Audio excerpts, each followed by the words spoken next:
Welcome to this week's edition, the first edition of the Huddle this semester. I'm Jordan Belew, and with me, as always, is this football stud himself, Mr. Trey Wormington. Jordan, how's it going? It's going good, man. You know, I wish it would have gone a little bit better this weekend. I went to Hayes, you went to Hayes. Obviously, I went to Hayes. We both came back empty-handed. Yes, it was a rough, very rough road loss. We will get to that road loss, but first let's start off with UCO soccer. They're actually dominating the MIAA right now, and they have a big showdown this weekend. Dude, they have been playing lights out. Also, I mean, they're 10-0.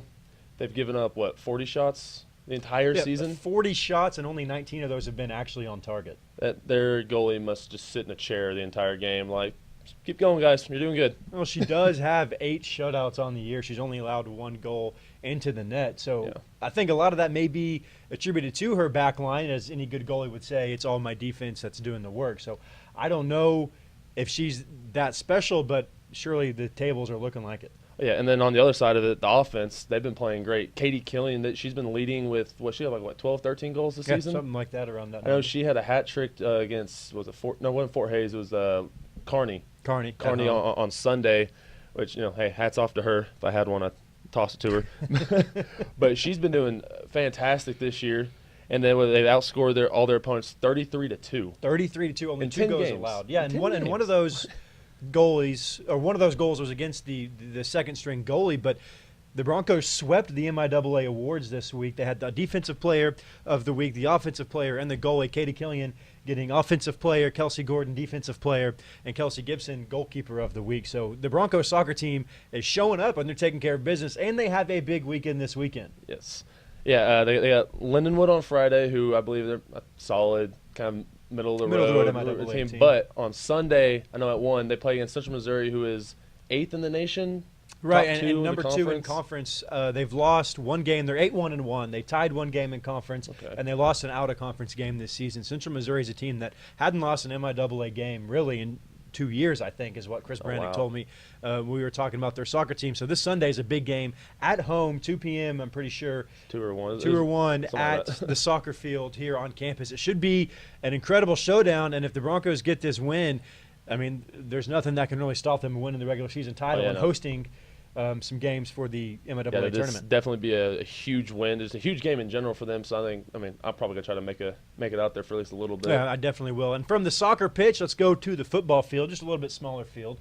The Broncos were on the road Saturday night against Fort Hays State University in Hays, Kansas. It was homecoming up there in Hays. I know they do a cool thing for their homecoming. It's Oktoberfest on the Friday before, so the fans were pretty rowdy at Fort Hays. To say the least. I mean, I was down there on the sidelines. And I can tell you, I've been to, 3 road games now, and this was definitely the most active crowd to you guys on the field. Oh, no, they were completely sold out. There wasn't an empty seat. There was people sitting behind the end zones on the field. They had so many people there. That was probably the most packed crowd I played in since I've been in college. It was around 7,500, I think, is what the official attendance numbers were. And it was kind of disappointing that both teams couldn't put on a better show for it. It was a defensive struggle. Defensive game. Not one touchdown was scored. That's what really makes me mad is they won because their kicker went 5 for 6 on the night. Yeah, 5 for 6 field goals. It was a Fort Hays State school record for field goals in a single game. And looking back on it, it could have been worse than it was. And the defense for the Broncos had a great bend and don't break mentality. They allowed Fort Hays to get down the field, but when they got to where they could have struck for a touchdown, they were able to hold them to field goal attempts. Yeah, and then, something we talked about in the defensive meetings and everything was it wasn't that necessarily we played great, which, we played good. That's you can't doubt that. Not giving up a single touchdown in a game. There's no way you can't play bad and do that. But a lot of it also had to do with their offense not playing up to potential.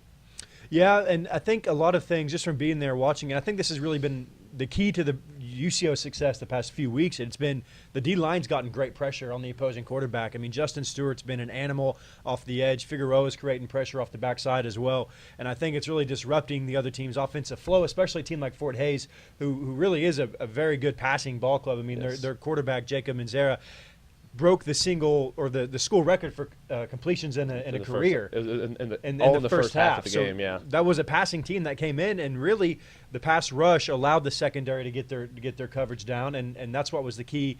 And even looking back to the Northwest game, is the quarterback for Northwest was in a struggle to throw the ball. That's a big thing we talk about on the defense, especially in the D line, is making those QBs uncomfortable, getting them out of rhythm, making them do things that they don't want to do, because that's going to, effectively stop an offense from, putting up points, which is what we were able to do against Fort Hays and against Northwest Missouri. And that's going to be a big key this weekend as homecoming is going on campus. Is it Cirque de Central, I think, is the theme. They're going to have a circus outside of Walton Stadium going on. So I don't know.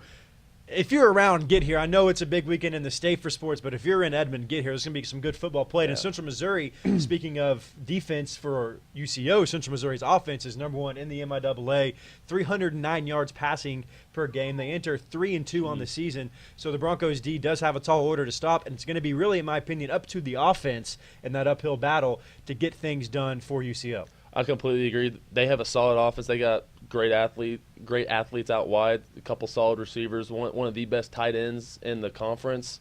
Their starting quarterback is out, but they have a redshirt freshman quarterback who stepped in, and he's played, as good as any redshirt freshman can do.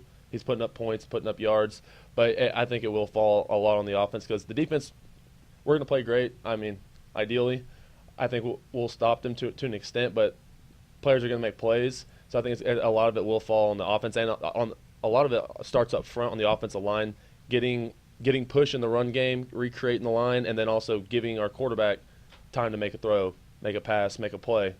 And some quick tidbits about the game. UCO won last year, first time they've ever beaten Central Missouri while a member of the MIAA, so they're trying to extend that win streak to 2. The series is in favor to Central Missouri 5-1, and Central Missouri entered this season. A lot of people predicted them to be the conference champions going into this year. They were ranked top 25 preseason coaches poll. They stayed there until they have lost twice this year so far. I think it's going to be a barn burner. I think it's going to be a shootout game, and I really do think UCO has a good chance, especially coming off of a loss last weekend. I don't know so much about a barn burner. Personally, I think we're going to shut them out. I'm kidding. No, I think you do have a personal stock in that, so that's understandable. That is my unbiased opinion. Completely unbiased. No, I think it's going to be a great game. It's two good teams going against each other. It's a great offense going against a really good defense. So I think it'll be a real exciting game. If you're not down in Dallas, which I think we all understand, a lot of people will be there, definitely come out, support the Broncos. And just another side note on this football thing. 1998 was the regular season undefeated team for UCO, and they're being honored this weekend. So if you were around UCO at that point in time, it's a great time for you to get out and enjoy homecoming because it's a big deal for Broncos. 20 years ago, they went undefeated, made the playoffs, won, I think at the time, the Lone Star Conference is what UCO was in. So that would be interesting to get out and enjoy that. Volleyball now from the football field to the hardwood. Volleyball is on the road this weekend. Volleyball is another Bronco program in the fall that's ranked nationally in the top 25. Ranked number 18 to be more precisely. They went 1-1 last weekend against a team, Washburn, on Friday night. They got beat, but Washburn's a team that kind of came in and is turning some heads in the MIAA. Yeah, they're traditionally, I don't think they're a solid team, not a great team, but this year they've been playing really well. They're, I think, 13th, 12th in the nation. Or no, they were 13th or 12th. Now they're like 6th. Mm-hmm. They're up top 10. Yeah, and they've been just absolutely killing teams. Washburn has. But, UCO, they've been doing the same thing. Same thing, but it was Washburn just kind of had their number. And they did have their number, but I want to point out the Broncos are 5-2 in MIAA play, and the two losses are to Kearney and Washburn, the two teams who top teams realistically you would expect to lose to looking at the schedule going into the season. Not really expect, but predict to lose to. And so they're taking care of business against teams they need to take care of business, and they bounce back Sunday with the win over Emporia State, but they hit the road this weekend to Missouri Western and Northwest Missouri.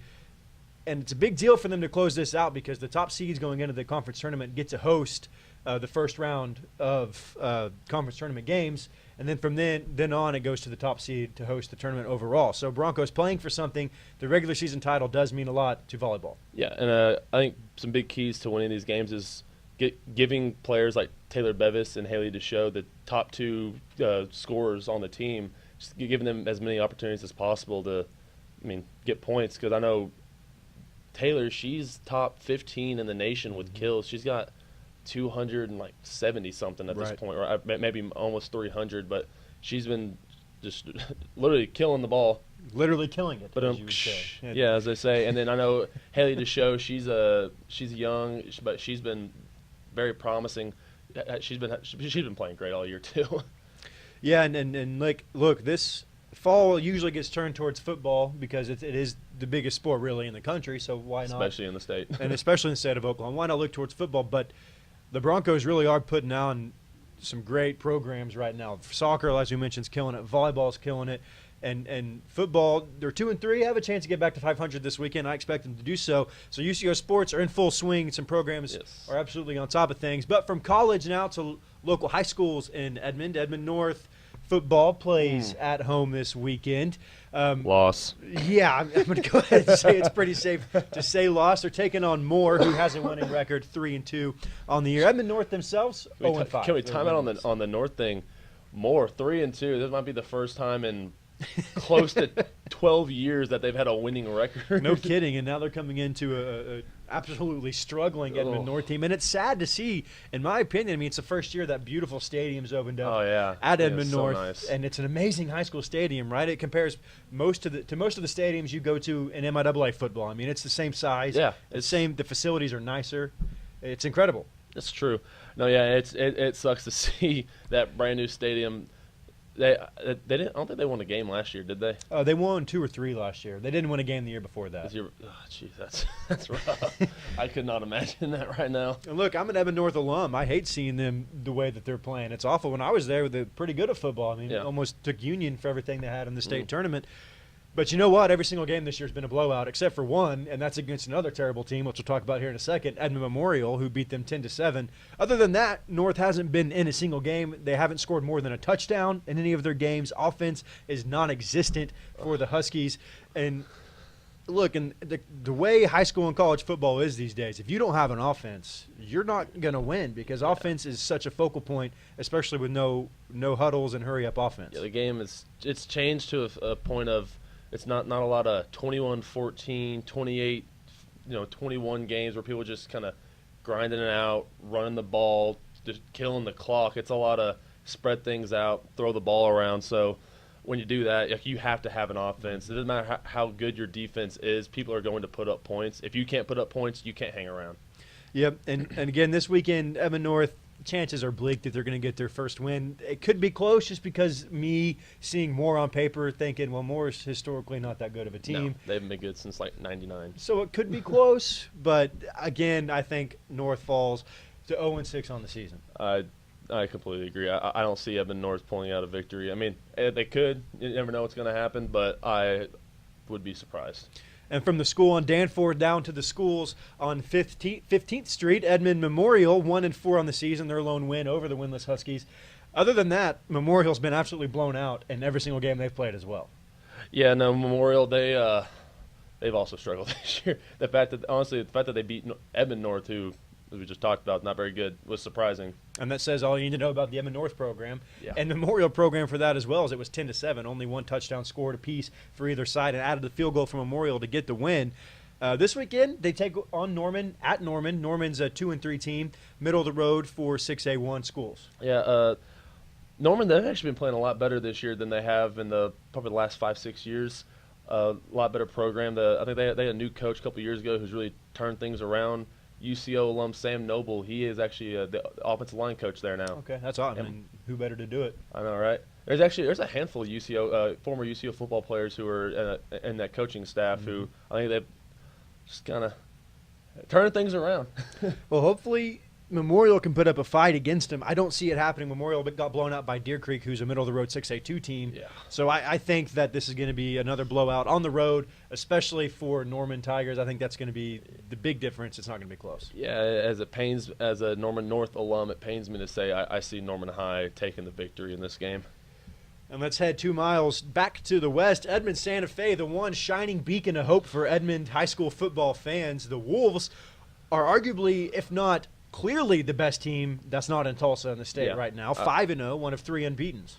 I would agree with that. At least, I mean, definitely the only shining light in the Edmond Public Schools when it comes to football this year. I mean, like you said, that they're undefeated. I think they're on the road taking on Enid, I believe, this week. They are. Who I see them blowing them out.